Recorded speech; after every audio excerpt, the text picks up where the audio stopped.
अस्सलाम वालेकुम एवरीवन। कैसे हैं आप सब भाई? मेरी आवाज आ रही है आप लोगों को?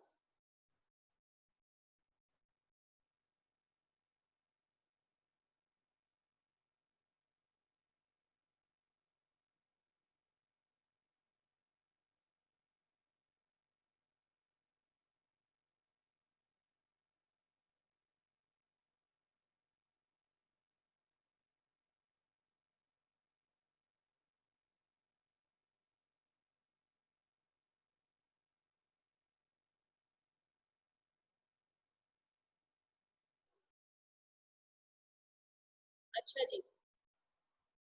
तो लास्ट क्लास का आप लोगों को याद होगा बेटा, हम लोगों ने जितने भी मेम्ब्रेन बाउंड और नॉन मेम्ब्रेन बाउंड ऑर्गेनल्स थे वो सब डिस्कस कर लिए थे। हमारे सारे ऑर्गेनल्स जो है वो कंप्लीट हो गए। सही है। अगर आप लोगों को प्रीवियस कुछ लेक्चर्स पहले का आप लोगों को अगर याद हो तो हमने बोला था कि भाई हम सेल को बाहर से अंदर की तरफ पढ़ेंगे। तो हमने सबसे पहले सेल वॉल पढ़ी थी, फिर हमने सेल मेम्ब्रेन डिस्कस की थी, फिर उसके बाद हम लोगों ने साइटोप्लाज्म डिस्कस किया था। और साइटोप्लाज्म में जितने ऑर्गेनल्स थे membrane bound as well as non membrane bound, सारे ऑर्गेनल्स हमने डिटेल में डिस्कस किए। तो अब हमारे पास एक वाहिद पार्ट रह गया है सेल का, विच इज न्यूक्लियस। सही है। ये हम पढ़ लेंगे तो हमारा सेल का जो स्ट्रक्चर है वो कंप्लीट हो जाएगा। सही है भाई। जल्दी से हम इसको डिस्कस करते हैं फिर आगे बढ़ते हैं। अच्छा जी। तो न्यूक्लियस के अंदर सबसे पहले क्या पढ़ेंगे, उसका इंट्रोडक्शन। और इंट्रोडक्शन में सबसे पहले क्या आ जाता है बेटा, उसकी डिस्कवरी कि न्यूक्लियस को किसने डिस्कवर किया था। तो it was discovered by Robert brown. याद रहे सेल को डिस्कवर किया था किसने? नाम बताया भाई, सेल किसने डिस्कवर किया था?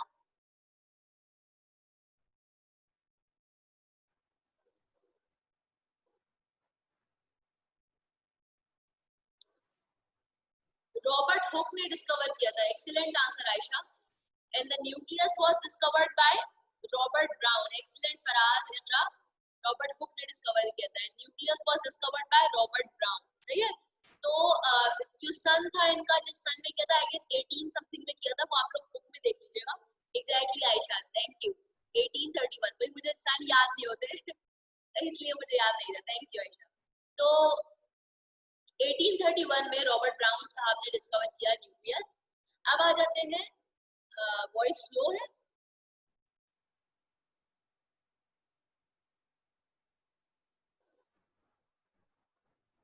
ओके। आयशा कोई प्रॉब्लम होगी शायद आप, सॉरी इकरा, कोई प्रॉब्लम होगी शायद आपकी तरफ। अपने माइक जो आपके हैंड फ्री है वो जरा सही कर लीजिए, हो सकता है उसमें कोई प्रॉब्लम है। शेप क्या है भाई न्यूक्लियस की? मेजॉरिटी ऑफ द न्यूक्लियाई जो होता है ना वो स्फेरिकल होता है। स्फेरिकल का मतलब क्या होता है? राउंड, सर्कुलर, गोल होते हैं। ठीक है। 99% इस दुनिया के अंदर जो न्यूक्लियाई पाए जाते हैं, न्यूक्लियाई क्या होता है बेटा? Plural of nucleus. Nucleus singular है।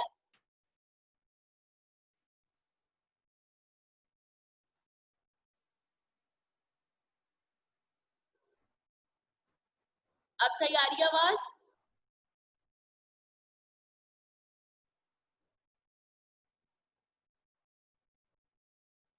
ओके। तो 99% न्यूक्लियाई जो होते हैं ना इस दुनिया में, वो कैसे होते हैं बेटा? स्फेरिकल होते हैं, गोल होते हैं, सर्कुलर होते हैं। जबकि कुछ न्यूक्लियाई ऐसे भी होते हैं जो कि इरेगुलर होते हैं, उनकी कोई स्पेसिफिक शेप नहीं होती। सही है। न्यूक्लियाई का वर्ड जहां पे भी आए ना समझ जाएगा it is the plural of nucleus. Okay, then comes the position. अगर आप लोगों को पिछली क्लास का याद हो, जब हम वैक्यूल पढ़ रहे थे तो शायद मैंने ये बात बताई थी आप लोगों को कि एनिमल सेल के अंदर न्यूक्लियस जो होता है बेटा वो कहाँ मौजूद होता है? सेंटर में मौजूद होता है। बिल्कुल बीचों बीच मौजूद होता है न्यूक्लियस एनिमल सेल में। जबकि प्लांट सेल में जो न्यूक्लियस होता है वो एक साइड में मौजूद होता है, वो बीच में मौजूद नहीं होता। क्यों? आंसर बताएं। प्लांट में साइड में क्यों होता है?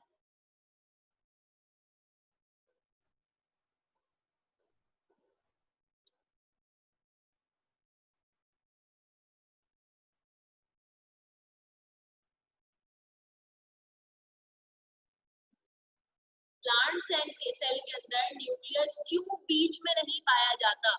वो साइड में क्यों मौजूद होता है?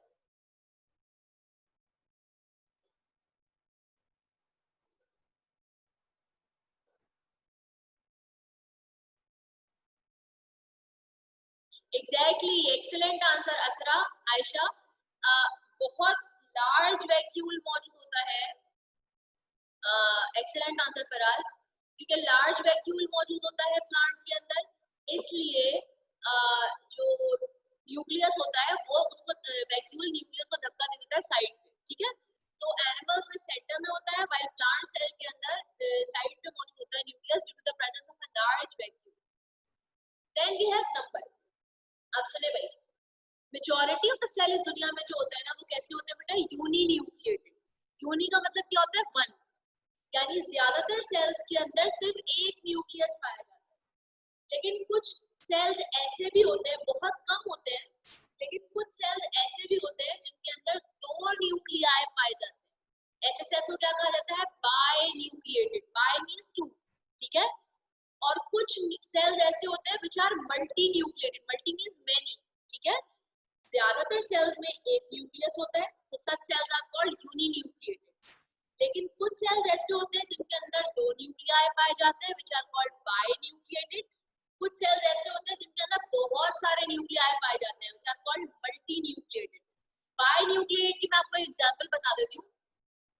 हमारी बॉडी में दिल से तो वाकिफ होंगे ना आप लोग, दिल, हार्ट, इधर उधर लगाए फिरते हैं। तो दिल के जो सेल्स होते हैं बेटा, हार्ट सेल्स जो होते हैं ना, वो कैसे होते हैं, बाय न्यूक्लिएटेड होते हैं। सही है, हर सेल के अंदर दो न्यूक्लियाई पाए जाते हैं। जबकि हमारे जो स्केलेटल मसल्स के सेल्स होते हैं ना, स्केलेटल मसल क्या होते हैं, वो मसल्स जो हमारी बोन्स के साथ अटैच्ड होते हैं। यानी ये जो आप लोग डोले शोले नहीं बनाते, बाइसेप्स और ट्राइसेप्स, और ये जो चेस्ट के मसल्स होते हैं, वो तमाम मसल्स जो बोन्स के साथ अटैच्ड होते हैं वो स्केलेटल मसल्स कहलाते हैं, जो हमारे स्केलेटन से अटैच्ड होते हैं। तो जितने भी हमारे स्केलेटल मसल सेल्स होते हैं ना, वो सब क्या होते हैं बेटा, मल्टी न्यूक्लिएटेड होते हैं। क्लियर हो रही है सबको बात?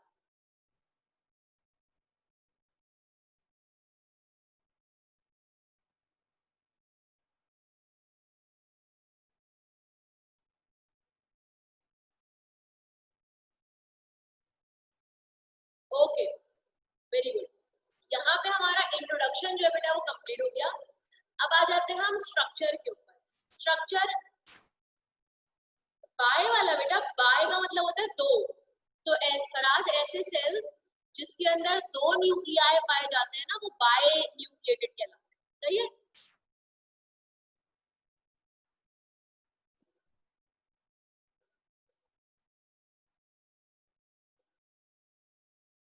समझ में आ गया फराज?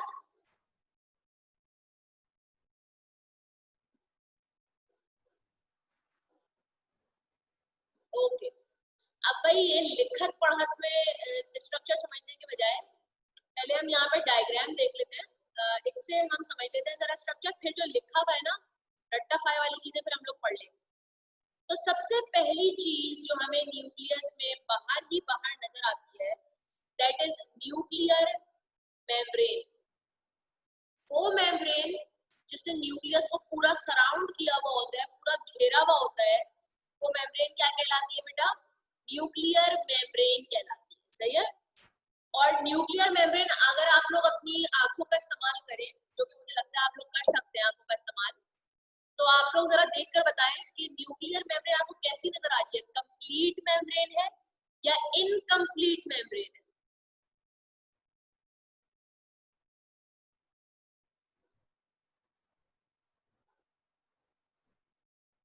मेरा सवाल नहीं समझे आप? यानी ये पूरी पूरी की पूरी मेम्ब्रेन बंद हुई भी है या जगह जगह पे आप लोगों को होल्स नजर आ रहे हैं इसमें? चक्रा, ये सवाल है मेरा। अच्छा, ये आपने इन अलग लिखा है, कंप्लीट अलग लिखा है। अच्छा अच्छा अच्छा, मुझे समझ नहीं आया। एग्जैक्टली। तो इसका मतलब है कि आप लोग अपनी आंखों का सही इस्तेमाल कर सकते हैं। तो न्यूक्लियर मेम्ब्रेन जो होती है उसके अंदर बहुत सारे पोर्स मौजूद होते हैं बेटा, सुराख मौजूद होते हैं, and those pores are called nuclear pores. सही है। तो the membrane which surrounds the nucleus is called nuclear membrane, and nuclear membrane possesses pores which are called nuclear pores। ठीक है भाई। अब आ जाए अंदर। अब जिस तरह से आप लोगों को साइटोप्लाज्म का पता होगा, सेल मेम्ब्रेन के अंदर जो फ्लूइड पाया जाता है वो क्या कहलाता है, साइटोप्लाज्म। इसी तरह न्यूक्लियस के अंदर ये जो पूरा फ्लूइड मौजूद है ना, ये पूरा क्या है बेटा, फ्लूइड है। ये न्यूक्लियस के अंदर जो फ्लूइड होता है ये क्या कहलाता है, न्यूक्लियोप्लाज्म कहलाता है। सही है भाई, न्यूक्लियस के अंदर जो फ्लूइड है वो क्या कहलाएगा, न्यूक्लियोप्लाज्म कहलाएगा। और इस न्यूक्लियोप्लाज्म के बिल्कुल बीचों बीच आपको एक गोल सी बॉडी नजर आई होगी, एक सर्कुलर बॉडी नजर आई है। This circular body is called nucleolus. सही है, कोई मुझे बता सकता है इस न्यूक्लियोलस का फंक्शन क्या होता है? मैं आप लोगों को बता चुकी हूँ पहले। What is the function of nucleolus?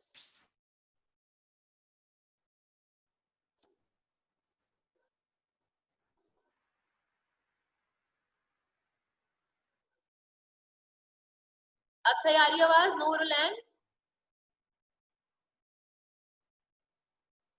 तो बताएं भाई, न्यूक्लियस के बिल्कुल बीचों बीच जो बॉडी मौजूद है उसको न्यूक्लियोलस कहा जाता है। इसका फंक्शन बता दो जल्दी से।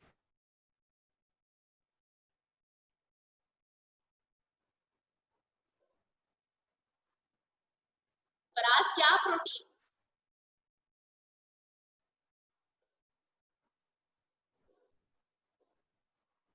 आरबीएस। आरबीएस क्या होता है भाई आयशा?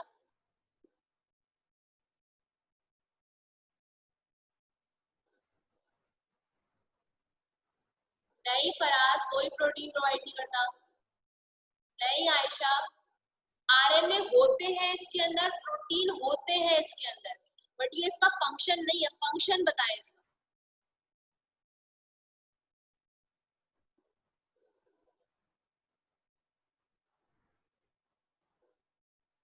नूरुलैन बेटा मैंने बता दिया न्यूक्लियोप्लाज्म के बारे में।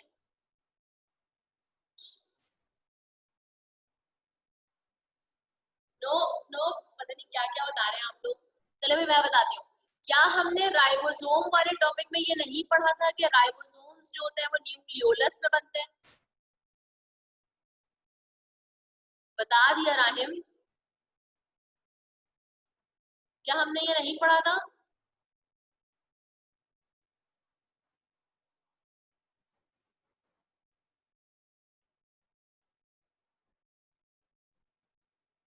मुझे नहीं पता था बेटा राहिम, आप इतनी देर से बोल रहे हैं। सॉरी, मैंने आपके हुक्म की तामील लिखी। बताया था बेटा। शायद आपका क्वेश्चन मुझसे मिस हो गया है, आप मुझे दोबारा पूछ ले मुझसे।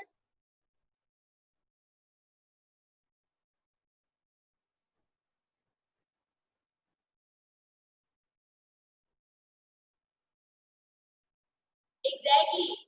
तो जो फंक्शन राइबोसोम्स का क्या है भाई, देखिए प्रोटीन और आरएनए तो मौजूद होता है इसके अंदर, लेकिन काम ये नहीं होता। इसका काम क्या होता है, वो प्रोटीन और आरएनए मिलके क्या बना रहे होते हैं,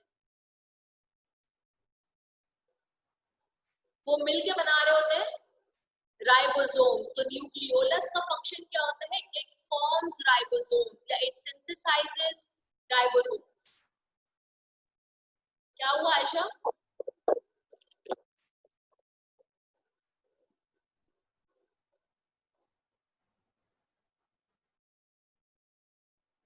ओ कोई बात नहीं। अच्छा जी, बहरहाल तो न्यूक्लियर मेम्ब्रेन जिसमें न्यूक्लियर पोर्स मौजूद है, देन वी हैव न्यूक्लियोप्लाज्म जो न्यूक्लियस का फ्लूइड है। उसके बाद बीच में एक सर्कुलर बॉडी मौजूद है व्हिच इज कॉल्ड न्यूक्लियोलस। इसका फंक्शन याद रखिएगा, इट सिंथेसाइजेस राइबोसोम्स। सही है, ओके। अब अगर आप न्यूक्लियोप्लाज्म के अंदर देखें तो ये आपको थ्रेड लाइक स्ट्रक्चर नजर आ रहे होंगे।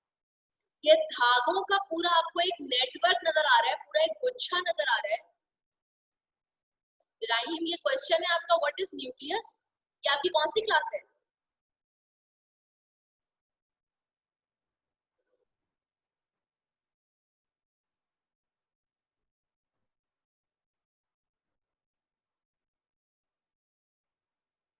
ये आपकी फर्स्ट क्लास है राहिम?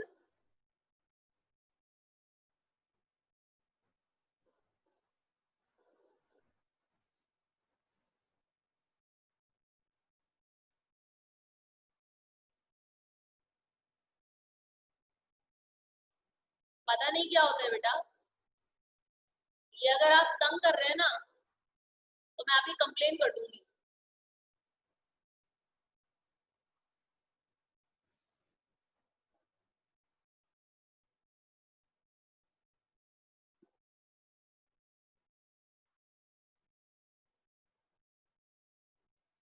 ये फराज, ये कल का ही लेक्चर है। मैं कल का लेक्चर रिकॉर्ड नहीं कर पाई थी, आई एम रियली सॉरी। आइंदा इस तरह से नहीं होगा भाई। मैं इंशाल्लाह जो है वो पहले से कोई लेक्चर प्रिपेयर करके रखूंगी ताकि आप लोगों का लॉस ना हो मेरी वजह से, ठीक है? तो उसके लिए बहुत बहुत माजरत। ये अभी हमारा लेक्चर चल रहा है, कोई मैंने कल लेक्चर रिकॉर्ड करके सेंड नहीं किया, सही है? एग्जैक्टली ये क्या होता है भाई, क्रोमेटिन नेटवर्क होता है, सही है? क्रोमेटिन नेटवर्क, ये जो धागों धागों का पूरा स्ट्रक्चर नजर आ रहा है, ये क्या है? Chromatin network. आप सुने भाई, ये क्रोमेटिन नेटवर्क ब्रेक हो जाता है फाइन थ्रेड लाइक स्ट्रक्चर्स के अंदर, छोटे छोटे धागों के अंदर ब्रेक हो जाता है, exactly which are called chromosomes, सही है? अब सुने भाई, हमें क्रोमेटिन नेटवर्क कब नजर आएगा और हमें क्रोमोसोम्स कब नजर आएगा? अगर सेल, कोई बता सकते हैं वैसे इसका आंसर कि कब हमें क्रोमेटिन नेटवर्क नजर आता है और कब हमें क्रोमोसोम्स नजर आते हैं?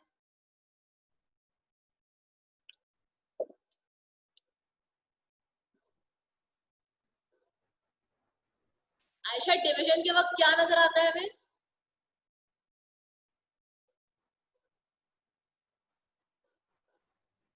तो एक्सीलेंट आंसर। और फिर क्रोमेटिन नेटवर्क कब नजर आता है हमें?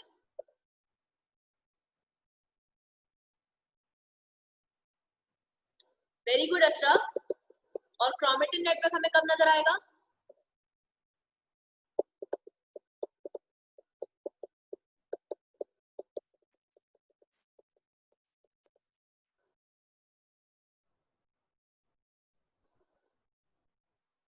Exactly, excellent answer.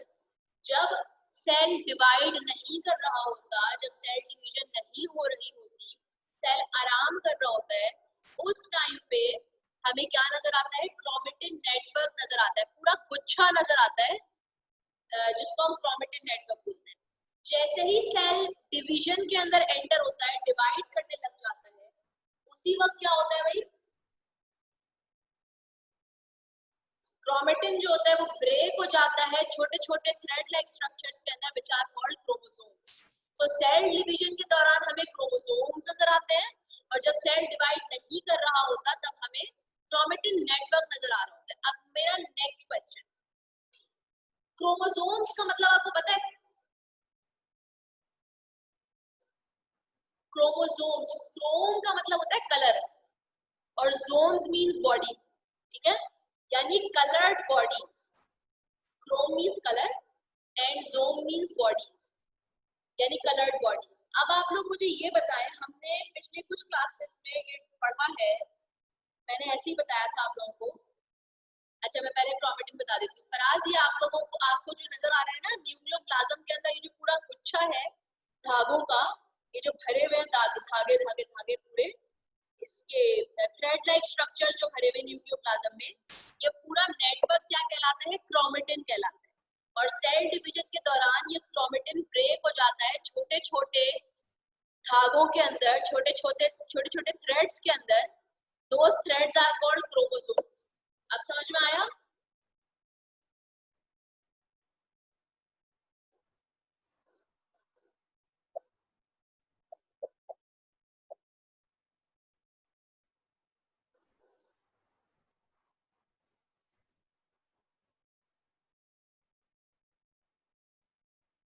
असरा, क्रो मींस कलर नहीं होता, क्रोम, गूगल क्रोम होता है, गूगल क्रोम, वो वाला क्रोम। तो chrome means colour and somes means body. C R O M E, ये क्या है? Colour, chrome. And somes, S O M E S, somes means body, यानी कलर्ड बॉडीज। अब हमने कुछ क्लासेस पहले शायद मैंने आप लोगों को ये बात बताया था, बताई थी कि सेल जो होता है वो कलरलेस होता है, ये बताया था मैंने आप लोगों को। कि सेल के अंदर कोई लाल नीला पीला, ये जो अभी आप ब्लू न्यूक्लियस देख रहे हैं, ऐसा कोई न्यूक्लियस नहीं होता, कलरलेस होता है पूरा सेल। तो अगर पूरा का पूरा सेल कलरलेस होता है तो हम क्रोमोसोम्स को कलर्ड बॉडीज क्यों बोल रहे हैं, हम क्रोमोसोम्स को क्रोमोसोम्स क्यों बोलते हैं? पिगमेंट हर सेल तो नहीं बनाता ना बेटा असरा, हर सेल तो पिगमेंट नहीं बनाता। हम अभी जनरली पढ़ रहे हैं, जनरली पूरे सेल्स कैसे होते हैं, कलरलेस होते हैं, ठीक है। तो हम फिर क्रोमोसोम्स को क्रोमोसोम्स क्यों बोलते हैं, जब वो भी कलर, जाहिर है जब पूरा सेल कलरलेस होता है तो क्रोमोसोम्स भी कलरलेस होंगे। तो why these bodies are called chromosomes then? Tell me. Faraz ने हार तो नहीं मानी, लेकिन उनको जवाब नहीं पता, तो इसका मतलब उन्होंने हार मान ली। तो क्या हुआ आयशा, डीएनए भी कलरलेस होता है?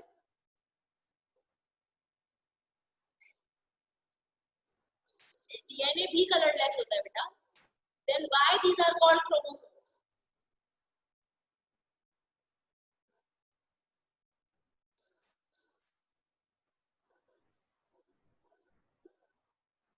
नहीं असरा, वो कलर नहीं बनाते, क्रोमोसोम का काम थोड़ी होता है कलर बनाना। कलर बनाने के लिए तो अलग से सेल्स मौजूद होते हैं, और वो भी प्लांट्स के अंदर होते हैं सिर्फ, सही है। हमारी बॉडी में भी सिर्फ कुछ कुछ जगहों पर होते हैं। तो आप ये आप पूरी बॉडी के ऊपर तो अप्लाई नहीं कर सकते ना ये लॉजिक। बस रहने दे फराज, आपने हार मान ली।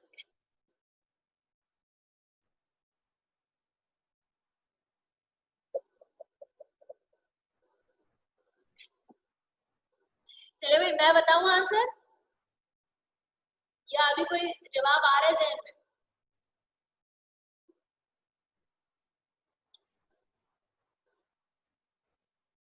यस भी बोल रहे हैं आप, नो भी बोल रहे हैं? इकरा ने भी हार मान ली। जी जी आयशा, जीन्स डीएनए हर चीज कलरलेस होती है, पूरा सेल। मैं आप लोगों को पहले बता चुकी हूँ, पूरा का पूरा सेल कलरलेस होता है, सिवाय कुछ सेल्स के ऑब्वियसली जो कि पिगमेंट प्रोड्यूस करते हैं।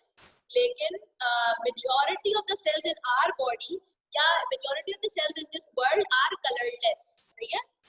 ओके, तो फिर मैं बता देती हूँ भाई।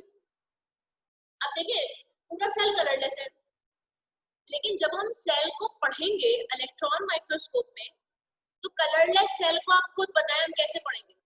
जब एक चीज के अंदर कलर ही नहीं है, वो चीज हमें दिखेगी सही से, खुद बताएं आपको। आपको हर चीज एक जैसी नजर आ रही होगी, या बहुत सी चीजें तो नजर ही नहीं आ रही होंगी क्योंकि वो कलरलेस होंगी। तो बताएं पढ़ाई आसान हो जाएगी या मुश्किल हो जाएगी?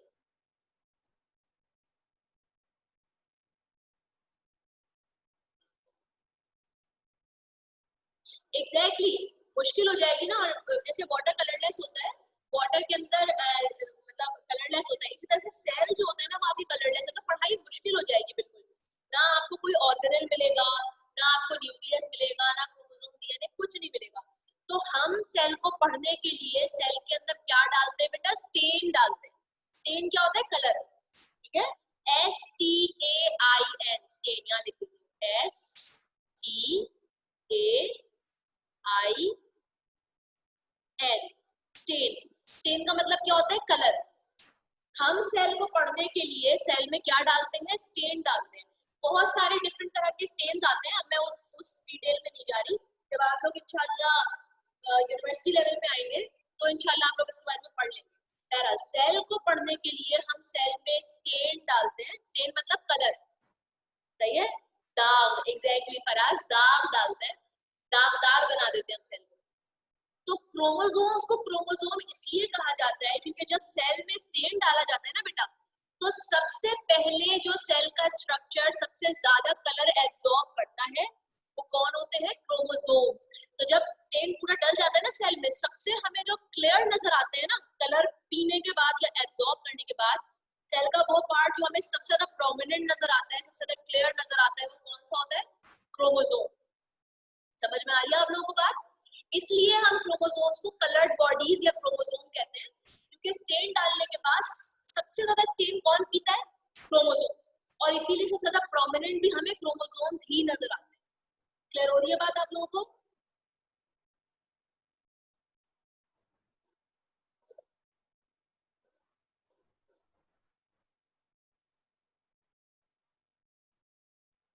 नहीं इकरा, यही तो बात है ना, इनका अपना कलर नहीं होता, ये नाम रखने वालों ने, जिन्होंने क्रोमोसोम का नाम रखा है, बहुत बड़ा खिलवाड़ किया है आप लोगों के नन्हे जहनों के साथ, आप लोगों की मासूम सोचों के साथ बहुत बड़ा खेल हुआ है यहाँ पे। कलर्ड बॉडीज का हरगिज मतलब ये नहीं है कि इनके अंदर पहले से कलर होता है, सही है? ये नाम रखने वालों ने गड़बड़ की है। इनको कलर्ड बॉडीज उन्होंने इसलिए नाम रखा क्योंकि जब स्टेन डालते हैं ना, सबसे ज्यादा स्टेन ये पीते हैं, सबसे ज्यादा स्टेन ये एब्जॉर्ब करते हैं, सही है? नहीं नहीं असरा, अभी हमारे जो बॉडी में सेल्स है उनमें कोई स्टेन नहीं है। अगर आपकी बॉडी का कोई सेल निकाला जाएगा ना स्टडी करने के लिए या पढ़ने के लिए, तो स्टडी करने से पहले स्टेन डाला जाता है, सही है?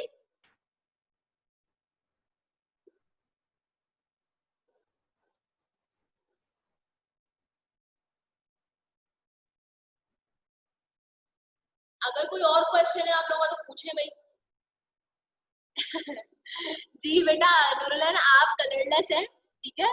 आप लोगों ने तो कभी कोई सर्जरी वगैरह इस तरह से नहीं देखी होगी ना, तो मेजोरिटी ऑफ द जो आपके बॉडी के स्ट्रक्चर होते हैं वो कलरलेस होते हैं, वो एवं ही होते हैं।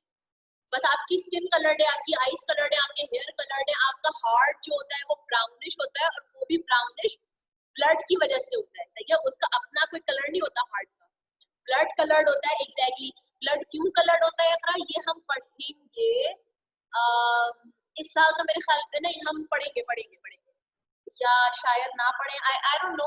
आप लोगों का सिलेबस क्योंकि आधा हो गया है ना, चैप्टर नंबर 10 तक हो गया, चैप्टर नंबर 11 है ब्लड के हवाले से, तो आई डोंट नो, आप शायद इस साल अगर कोई टॉपिक निकल आया तो मैं बता दूंगी, लेकिन ब्लड कलर्ड होता है, सही है?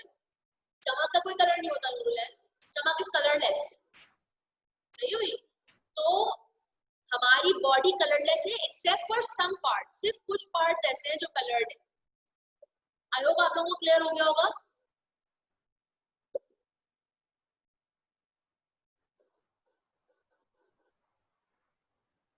एकरा कौन से सेल्स की बात कर रही हैं आप?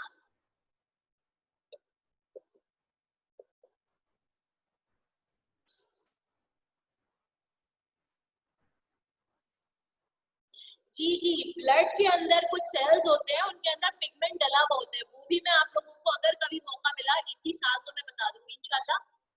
ब्लड सेल्स के अंदर, हर सेल के अंदर नहीं होता, ब्लड में भी काफी सारे सेल्स होते हैं, एक सेल्स होते हैं जिनको रेड ब्लड सेल कहा जाता है, उनके अंदर पिगमेंट मौजूद होता है, इसकी वजह से ब्लड रेड अपेयर होता है, वरना सारे सेल्स जो होते हैं ना ब्लड के, उनमें कोई पिगमेंट मौजूद नहीं होता, सही है? सिर्फ वो रेड ब्लड सेल्स होते हैं जिनमें पिगमेंट होता है। असरा, इसका जवाब यही है कि उनके ब्लड में वो पिगमेंट मौजूद नहीं होता जो हमारे ब्लड में होता है, सही है? किसी को पिगमेंट का नाम पता है? अब असरा इतना दिलो जान से पूछ रही है मुझसे, किसी को पिगमेंट का नाम पता है जो हमारे ब्लड को रेड बनाता है? उस पिगमेंट का नाम है।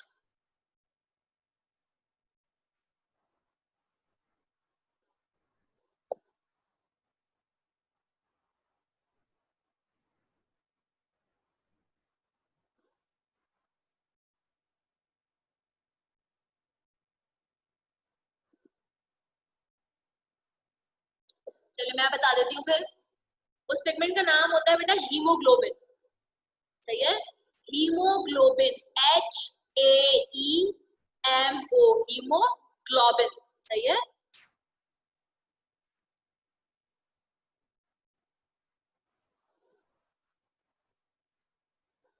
ये हीमोग्लोबिन हमारे ब्लड में मौजूद होता है और ये हमारे ब्लड को रेड कलर दे रहा होता है, जबकि कॉकरोच के अंदर ये हीमोग्लोबिन मौजूद नहीं होता, इसलिए उनका ब्लड कैसा होता है, कलरलेस या वाइट, सही है? इकरा पता चल गया, तो हीमोग्लोबिन कहलाता है, ठीक है?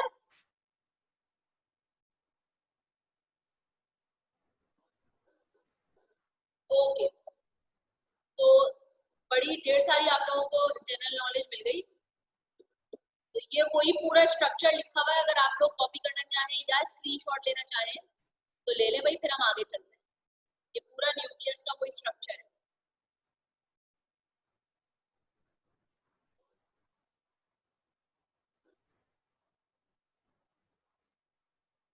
अब उसके बाद आप लोग आ जाए फंक्शन पे, हम जल्दी से फंक्शन देख लेते हैं न्यूक्लियस का।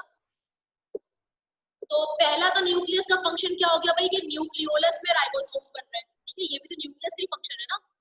दूसरा फंक्शन क्या है, क्रोमोसोम का एक पार्ट होता है डीएनए, जो क्या करता है, पूरे सेल के सारे फंक्शंस को कंट्रोल करता है।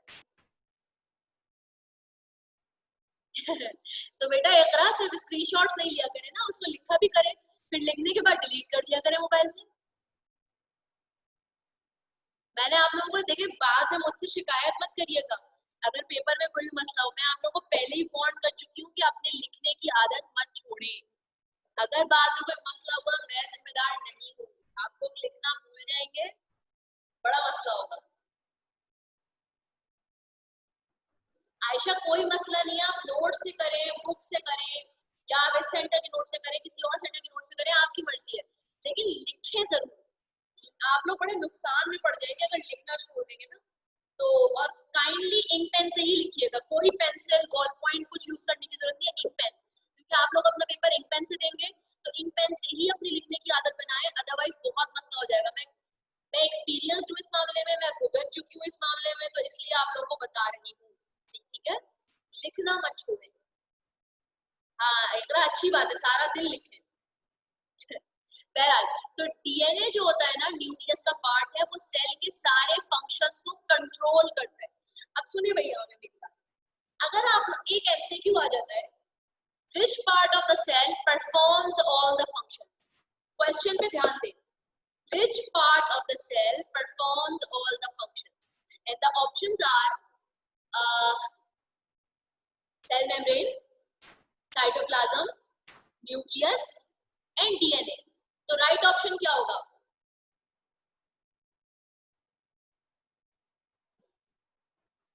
What is the right answer? Which part of the cell performs all the function? Cell membrane, cytoplasm, nucleus या DNA? तीन जवाब आ गए भाई, बाकी लोग भी अपना अगर जवाब दे दें। कितने पार्टिसिपेंट्स हैं?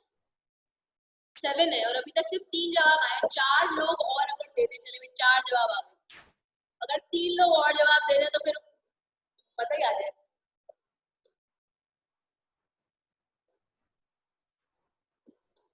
दो रह गए, दो दो कौन रह गए?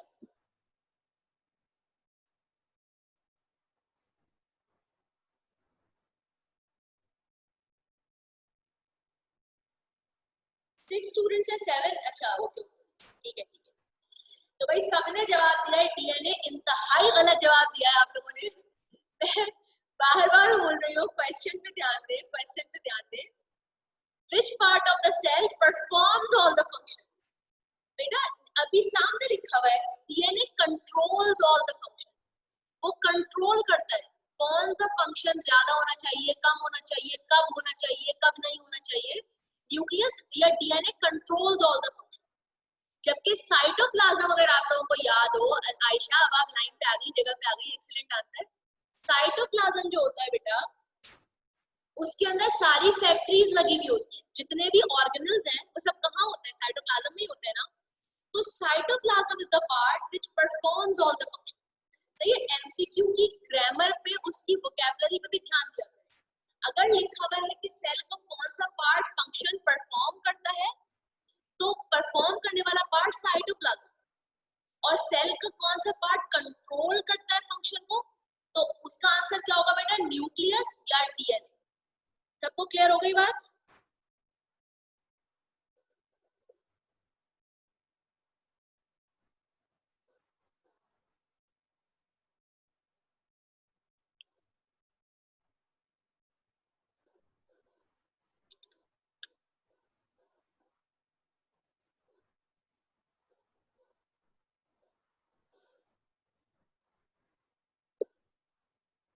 Okay fine. तो हमारा नेक्स्ट टॉपिक है आज का। टाइम बताएं क्या हो रहा है अभी टाइम? अच्छा, तुक्का मारा था, तो भैया आप पूछ लेते कि क्वेश्चन रिपीट कर दें, मैं कर देती। ओके ओके, तो 15 मिनट है हमारे पास, ये वाली स्लाइड हो जाएगी हमारी इंशाल्लाह 15 मिनट।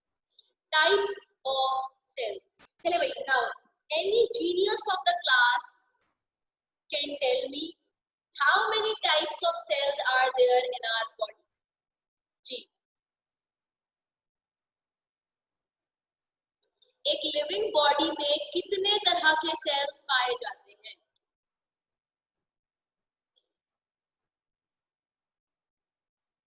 20 तरह के। पर आज नाम बताए, चले 20 सेल्स के नाम बताए।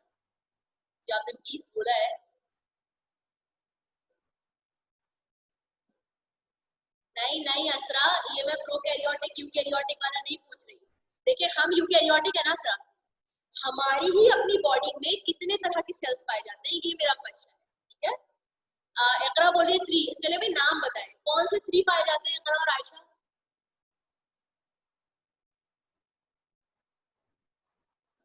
जी जी बोले नूरुलैन।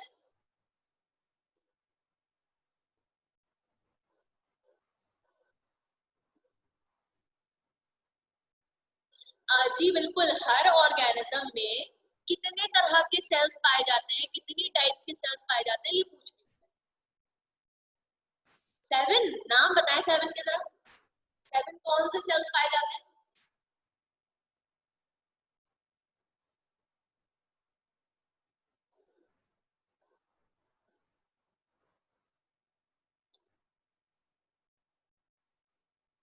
अच्छा, फराज ने बोला मसल सेल्स, आई के सेल्स, और फराज और बताएं। एक बोलिए कलरलेस सेल्स, और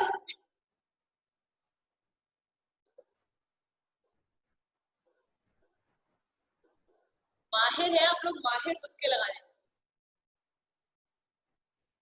चलिए अब एक हिंट में दे देती हूँ। आप चलिए, आयशा बोल रही है 2 सेल्स पाए जाते हैं। आयशा हम 2 के नाम बताएं। नो नो असरा, नो असरा, हम मल्टी सेल्यूलर है ना, हमारे अंदर कितने तरह के सेल पाए जाते हैं ये बताएं। आयशा ये आपने कहाँ से देखा? ये जो आंसर आप दे रही हैं, ये कहाँ से देखा आपने?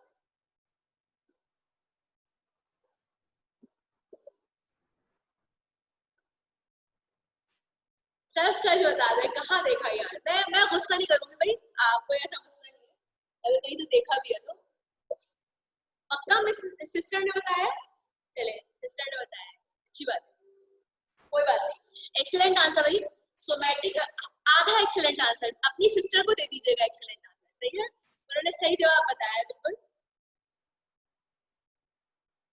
आप लोगों को आवाज आ रही है क्या मेरी?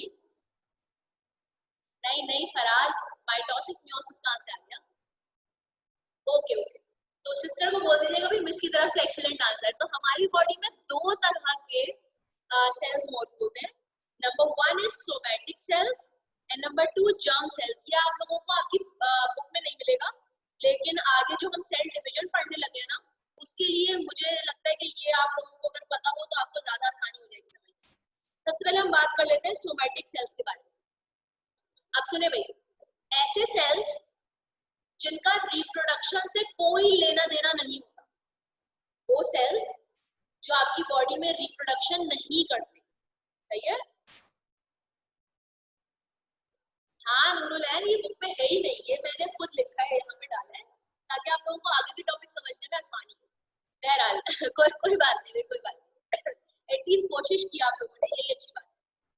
तो सोमैटिक सेल्स क्या होते हैं? जिनका कोई लेना देना नहीं होता रिप्रोडक्शन से, और ऐसे सेल्स जो मेल्स और फीमेल्स के अंदर बिल्कुल सेम होते हैं, ऐसे सेल्स क्या कहलाते हैं? Somatic cells. For example, males के अंदर भी लंग्स पाए जाते हैं, हमारे अंदर भी लंग्स पाए जाते हैं फीमेल्स में। मेल्स में भी स्टमक पाया जाता है, फीमेल्स में भी स्टमक पाया जाता है। मेल्स में भी आई के सेल्स होते हैं, फीमेल्स में भी आई के सेल्स होते हैं। मेल्स में भी हेयर सेल्स होते हैं, फीमेल्स में भी हेयर सेल्स होते हैं। समझ में आ रही है बात? तो ऐसे सेल्स जो मेल और फीमेल में बिल्कुल सेम होते हैं, यानी दोनों में पाए जाते हैं, और जिनका रिप्रोडक्शन से कोई लेना देना नहीं होता, ऐसे सेल्स क्या कहलाते हैं बेटा? सोमैटिक सेल्स कहलाते हैं। समझ में आ गई सबको बात?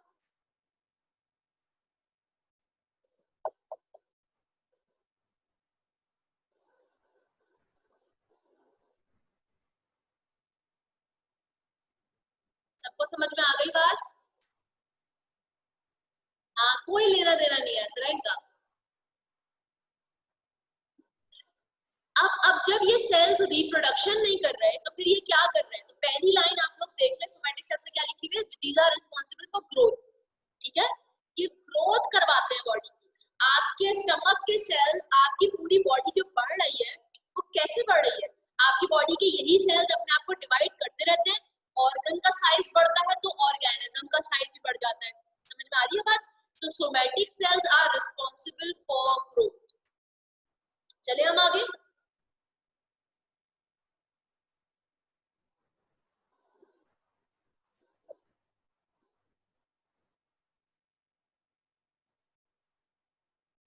Okay, then we have germ sales.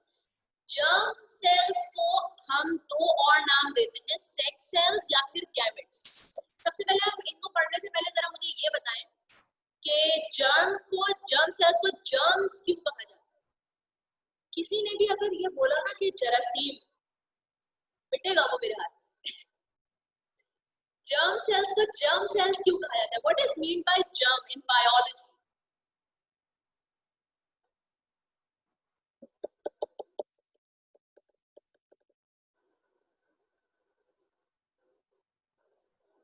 No, Asra virus नहीं होता।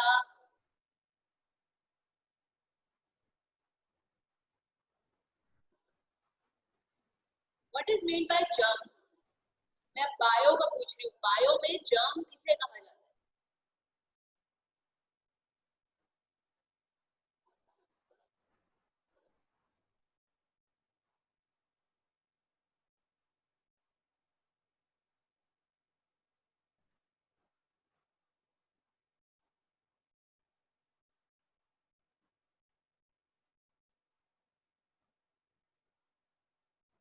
हाँ, मैंने इसीलिए मना कर दिया, मुझे पता था ये आंसर तो जरूर आएगा।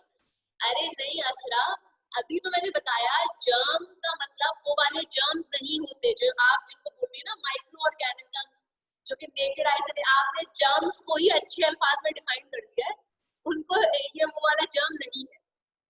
देखिए मैं आप लोगों को एक बात बताऊं, वो जो आप लोग जर्म्स जर्म्स करते हैं ना, वो इंग्लिश का जर्म है और उसका मतलब क्या होता है? जो बीमारी फैलाने वाले ऑर्गेनिजम्स होते हैं।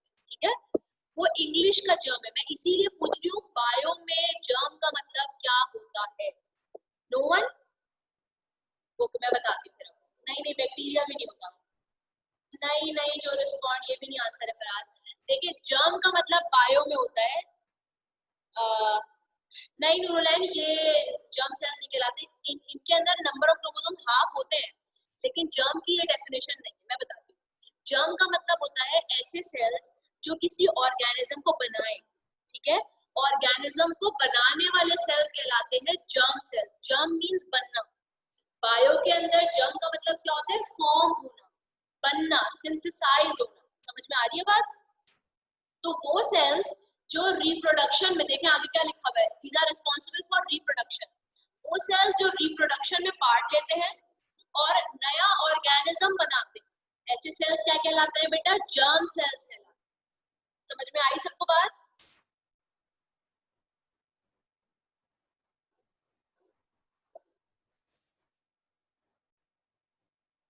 जर्म का मतलब क्या है? जी जी नूरुलैन, इनको गैमेट्स भी बोलते हैं, इनको सेक्स सेल्स भी बोलते हैं। सही है, आगे लिखा हुआ है ना, आल्सो कॉल्ड सेक्स सेल्स और gametes.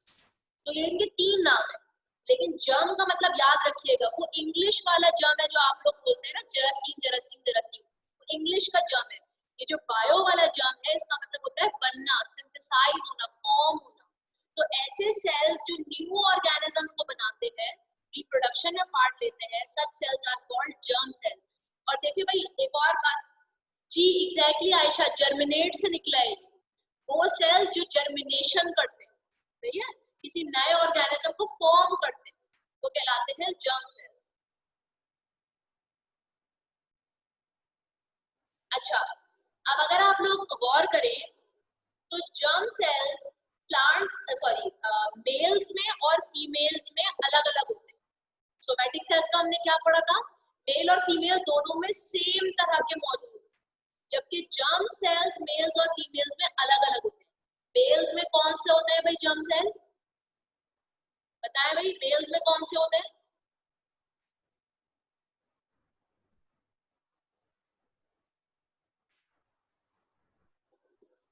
Sperm, excellent answer. Males में जर्म सेल्स कौन से हैं? स्पर्म। और फीमेल में कौन सा जर्म सेल है? ओवम या एग। Excellent answer Faraz. ठीक है, तो मेल और फीमेल में जर्म सेल्स अलग अलग होते हैं, जबकि सोमैटिक सेल्स मेल्स और फीमेल्स में सेम होते हैं। बिल्कुल असरा, एक्सीलेंट आंसर। सबको क्लियर होगा ये दो तरह के सेल्स? अच्छा, प्लांट्स में जो होते हैं ना जर्म सेल्स, में उनका यहाँ पे नाम लिख देती हूँ भाई।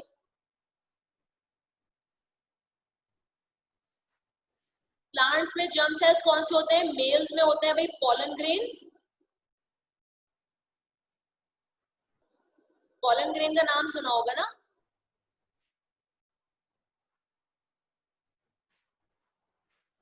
सब फिर इतना बुरा लिखा जा रहा है, ऐसे ही बता दो। पॉलन ग्रेन होते हैं भाई, पॉलन। सही है। और फीमेल जर्म सेल कौन सा होता है? ओव्यूल।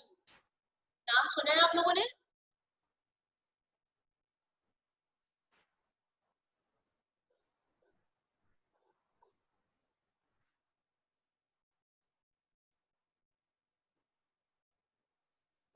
नाम सुना है पॉलन ग्रेन और ओव्यूल का?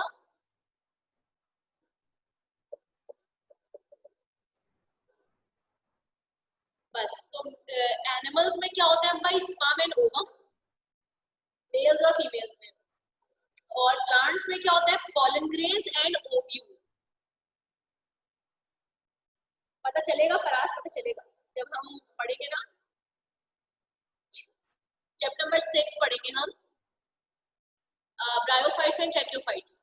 तो उसमें अगर आपका सवाल ये हो ना तो मुझे बताइएगा, मैं उसमें आपको एक्सप्लेन करूंगा। सही है?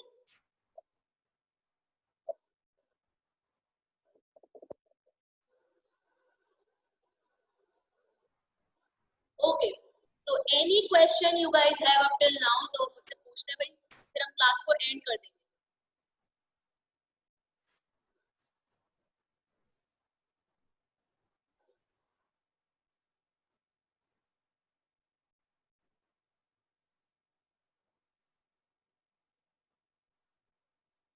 मैं बता देती हूँ आयशा, देखिए यहाँ तक जो हो गया है ना पूरा, चैप्टर नंबर 2 कहाँ से स्टार्ट हुआ था? सेल की डेफिनेशन से स्टार्ट हुआ था, है ना? तो वहां से लेके पूरा आज जहां तक हुआ है ना, ये सोमैटिक सेल्स और सेक्स सेल्स तक, ये पूरा आएगा। मेरी तो कोशिश यही थी कल की क्लास ऑफ हो गई, वरना माइटोसिस भी हो जाता, तो माइटोसिस तक पूरा आता। लेकिन अब माइटोसिस नहीं हो पाया, क्या कर सकते हैं, तो इसलिए ये पूरा जो आप लोगों का अभी जहां आज जहां तक हुआ है ना, ये पूरा चैप्टर, चैप्टर नंबर 2 पूरा आपका टेस्ट का सिलेबस है। ठीक है भाई?